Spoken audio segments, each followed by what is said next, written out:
this place should burn in hell! Walang niya ka?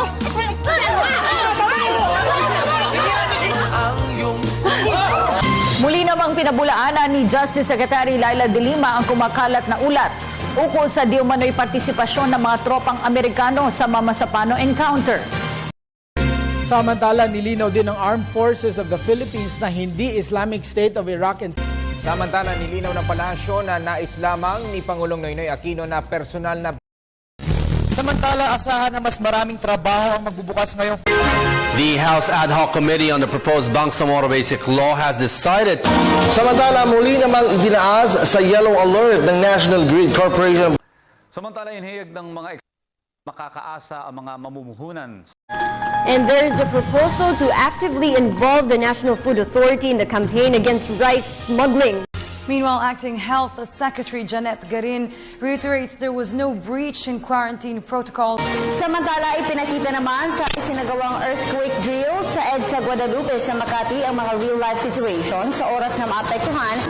Almighty God, our Father, bless this wonderful nation. Protect us from physical and spiritual war, from fear and confusion, from separation and division. Be present to our leaders.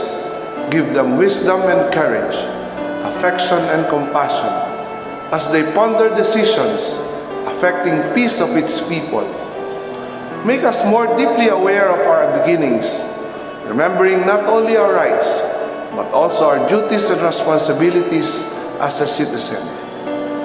Make this nation, the pearl of the Orient Seas, to be a great place again.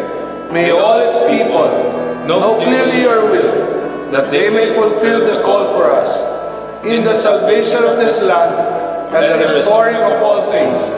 In the name of your Son, Jesus Christ, our Lord and Savior.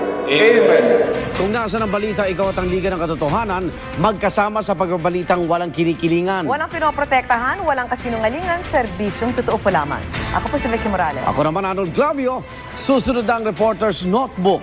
Tampok ang issue ng Black Coral Smuggling. Hanggang bukas, sama-sama tayong magiging saksi.